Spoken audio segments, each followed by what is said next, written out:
खंडेलवाल। कहाँ के रहने वाले हैं? बनारस।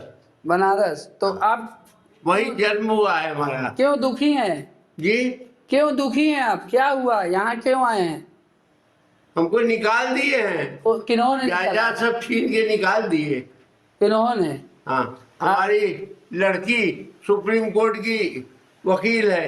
अच्छा। हाँ, आपके दामाद सुप्रीम कोर्ट का वकील है। सब बड़े बड़े आदमी अच्छा, हैं, हमको निकाल दिए। आपकी संपत्ति कितनी थी? कम से कम इस समय 80 करोड़ की होगी। और अब तक कितने किताब लिखे हैं? कौन कौन सी किताब लिखे? 400 किताब लिखा है। 400 किताब? हाँ, कुछ किताब 18 पुराण, 21 उप पुराण और क्या बताए तंत्र की 400 किताब उस पर गूगल पर लिखा है।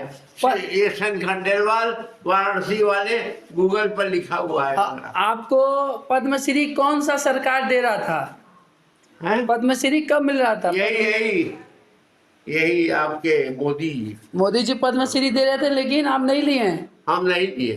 क्यों? हमने कहा, हमारे गुरु ने कहा था कि अब लेने कहीं नहीं जाना है, घर पर आके दो। तो घर पर मिलेगी तो आएंगे, मैं कहीं आऊंगा नहीं। अच्छा, तो नहीं दिया। तो आप ये आश्रम में है, कोई तकलीफ आपको? नहीं, कोई तकलीफ नहीं है। यहाँ तो बड़े मजे में किताब लिख रहे हैं। यहाँ भी अभी भी किताब लिख रहे हैं? किताब लिख रहे हैं। अभी कौन सी किताब लिख रहे हैं? पुराण। अभी हमारी 3 पुराण छपी है। कोई गुरु जी ने देखा है, सब आपके लोगों को बांटा है हमने। अभी भी पुराण आप लिख रहे हैं और छापे लिख रहे हैं। ऐसी पुराण जो इंग्लिश में है, हिंदी में है ही नहीं। इंग्लिश में लिख रहे हैं। उसका नाम है नरसिंह पुराण। इंग्लिश की मंगवाया है। उसका संस्कृत में संस्कृत है और इंग्लिश है। ठीक है। हाँ, उसका हिंदी में करेंगे। बिटिया और बेटे से दुखी हैं आप? जी, बिटिया अपनी बेटी और बेटे से दुखी हैं? नहीं, सब से दुखी हैं। किससे? वो सुप्रीम कोर्ट की वकील है बिटिया। मैंने पढ़ाया, डॉक्टरेट और बेटा आपका है कि नहीं? बेटा है? बच्चा है? बेटा किसका? आपका बेटा वो है कि नहीं? एक है, एक मर गया, एक बचा है। वो क्या करता है? है बेटा क्या करता है? बहुत बड़ा आदमी है। क्या नाम है? का 50 लाख का जायदाद पाया है। क्या नाम है बेटे का? अनूप खंडेलवाल। कहाँ रहता है वो भी? बनारस। अनूप खंडेलवाल। वो सब निकाल दिए हमको, कह दिए कि लाद के फेंक देना। हम जब बीमार पड़े थे तो एक मुसलमान ने हमारी देख। सभी को मेरा प्रणाम। मैं और कैसे आप सभी, आशा करते हैं आप सब अच्छे होंगे, अपना और अपनी फैमिली का ध्यान रख रहे होंगे। सबसे पहले आप सभी को 2025 की हार्दिक शुभकामनाएं। ये जो नया वर्ष है 2025, आप सभी के जीवन में खुशियां ही खुशियां लेके आए, ऐसी हम कामना करते हैं। फ्रेंड्स, आज की जो मैं सच्ची घटना बताने जा रही हूँ, यूपी के उत्तर प्रदेश की बनारस की है। बनारस के आपने सुना होगा श्रीनाथ खंडेलवाल जी, जो कि साहित्यकार, एक ऐसे साहित्यकार की कहानी है ये, जो इतने पैसे वाले, सोचे करोड़पति व्यक्ति, लेकिन उनका जो अंत समय आया ना, किसी ने कल्पना भी नहीं की होगी। उनकी ऐसी कहानी है, आंख में आंसू आ जाने वाली कहानी है। आखिर क्या हुआ था उनके साथ में, जानने के लिए बने रहेगा पूरे वीडियो में। फ्रेंड्स, श्रीनाथ खंडेलवाल जी बनारस के रहने वाले, बहुत सब कुछ बहुत अच्छा। इनके 2 बेटे थे, एक बेटी थी। एक बेटी की मृत्यु हो जाती है, एक बेटा नहीं रहता है। एक बेटा और एक बेटी। बेटी की शादी हो जाती है सुप्रीम कोर्ट के वकील के साथ में, और बेटी भी सुप्रीम कोर्ट की वकील। बहुत अच्छी फैमिली, पढ़ी लिखी फैमिली। ये खुद, क्योंकि श्रीनाथ खंडेलवाल जी ने 400 किताबें लिखी हैं। एक भाई इंटरव्यू लेने जब पहुंचे वृद्धाश्रम में, तो इन्होंने बताया कि ये कलम है, ये नए खंडेलवाल का जन्म हुआ है, और ये कलम है, जब तक जीवन रहेगा ये कभी रुकने वाली नहीं है। इंटरव्यू के दौरान उन्होंने ऐसी सच्चाई लोगों के सामने बयां की, जिसको सुनकर, जिसने भी सुना, बस सुनकर सन्न रह जाता है कि ऐसे आज के जमाने की सच्ची घटना है। फ्रेंड्स, श्रीनाथ खंडेलवाल काशी कुष्ठ सेवा संघ वृद्धाश्रम में 17 मार्च 2024 से रह रहे थे। तभी उनकी जो हालत होती है वो ख़राब होती है वहाँ पर शनिवार को सुबह 9 बजे 28 दिसंबर को वो दीर्घायु अस्पताल में उनको एडमिट किया जाता है। उनकी थोड़ी सी प्रॉब्लम, क्योंकि बुढ़ापा था, आयु भी काफ़ी हो गई थी, किडनी की समस्या प्रॉब्लम्स थी, तो फिर उन्होंने वहाँ पर 28 दिसंबर को शनिवार को 9 बजे अंतिम सांस उन्होंने ली।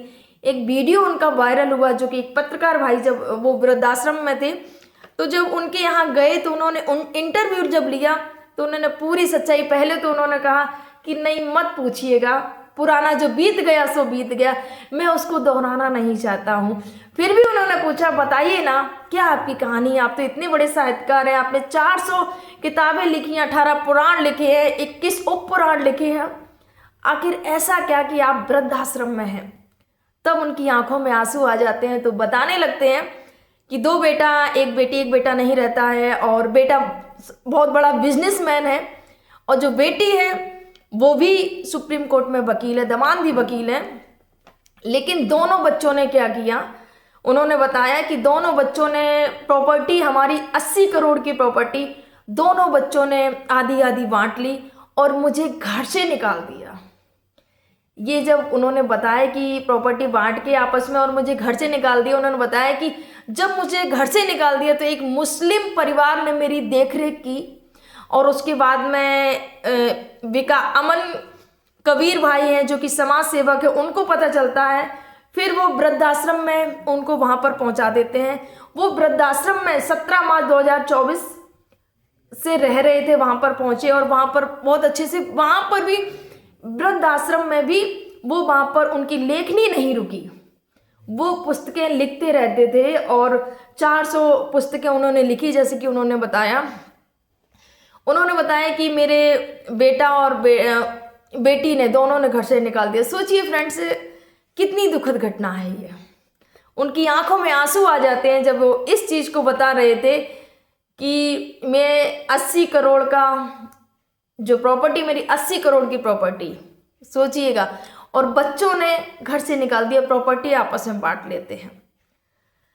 इसके बाद में क्या हुआ, जब उनकी अभी मृत्यु हुई, जब वो नहीं रहते हैं इस दुनिया में, तो उनके जो बच्चे थे 18 दिसंबर जो कि शनिवार को 9 बजे उन्होंने अंतिम सांस ली, तो उनके घर पर कॉल किया जाता है।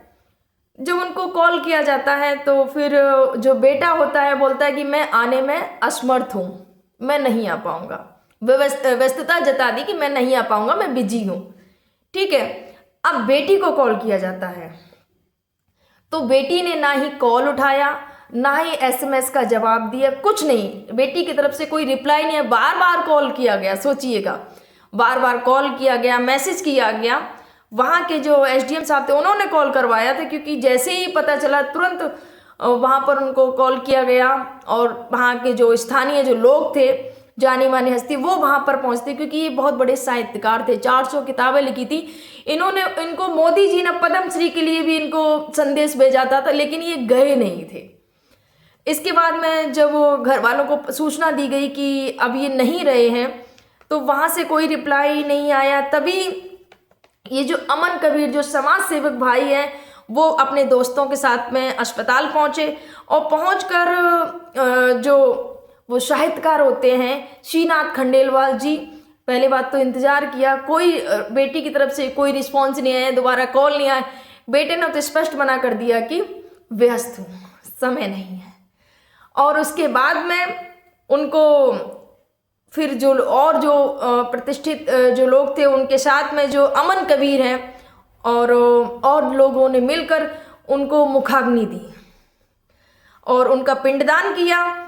उसके बाद में ये जो खबर जो होती है न्यूज़ में आती है, फ्रेंड्स कितना दुख होता है। ऐसी आइए आज की सच्चाई है, ऐसी घटनाओं को सुनकर कि जब अंतिम समय माता पिता का होता है, इंसान अपने जब बच्चे को जन्म देता है तो कितने सारे सपने संजोता है, सोचता है कि हमारे बुढ़ापे की लाठी है ये हमारे बुढ़ापे का सहारा बनेंगे। और अगर बच्चे अच्छे ना निकलें, बच्चे अगर घर से निकाल देते हैं तो क्या बीतती है उन माता पिता पर, ये शायद इसका अंदाज़ा शायद वही माता पिता ही लगा सकते हैं। इस दर्द को शायद दूसरा कभी नहीं समझ सकता है। कहते हैं ना, जिसकी नहीं फटी बीमारी बेका जाने पीर भराई। जिसकी पैरों की एड़ियाँ कभी फटी नहीं है, वो क्या जाने कि पैर की एड़ियों के फटने का दर्द क्या होता है। ये वही बुजुर्ग समझ सकते हैं जो सब कुछ होते हुए भी, बेटे भी हैं, बहू भी हैं, बेटियां भी हैं, फिर भी उनको वृद्ध आश्रम में अनाथों की तरह जीवन यापन करना पड़ रहा है। ये आज की सच्चाई है फ्रेंड्स। इसके बाद मैं ये जो इंटरव्यू सच में देखा तो मुझे भी बहुत ज़्यादा दुख हुआ देखकर। अब तो वो नहीं रहे, लेकिन सोचिएगा कि इतनी बड़ी हस्ती, 80 करोड़ की प्रॉपर्टी के मालिक, और जो समय था, जो लास्ट समय था, वो उनको वृद्धाश्रम में व्यतीत करना पड़ा। फ्रेंड्स, ये जो घटना है बहुत ही दुख भरी है, और इस वीडियो के माध्यम से सभी भाइयों और बहनों से बस यही निवेदन करना चाहूँगी, जिस घर में माँ बाप हंसते हैं उस घर में भगवान बसते हैं। जरूरी है आज के समय में, बहुत ज़रूरी है पैसा कमाना, लेकिन सबसे ज़रूरी है अपने माँ बाप का ध्यान रखना, उनकी खुशियों का ख्याल रखना। हम इतने अगर पैसे कमाने में व्यस्त हो गए और अगर हमारे माँ बाप ही दुखी हैं तो क्या मतलब ऐसे पैसे कमाने का। सोचिएगा, बुजुर्ग अगर माँ या पिता रो रहे हैं कोई मतलब नहीं है। आप उनको कुछ दो या ना दो, बस वृद्ध माता पिता को चाहिए होता आपका साथ, आपका समय।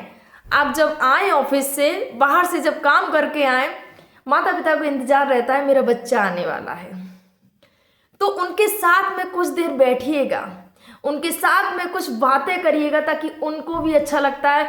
आप भले आपको उनकी जो बातें हैं ऊपर से निकल जा रही, नहीं पता चल रही, फिर भी उनको सुनिएगा, उनके लिए सुनिएगा।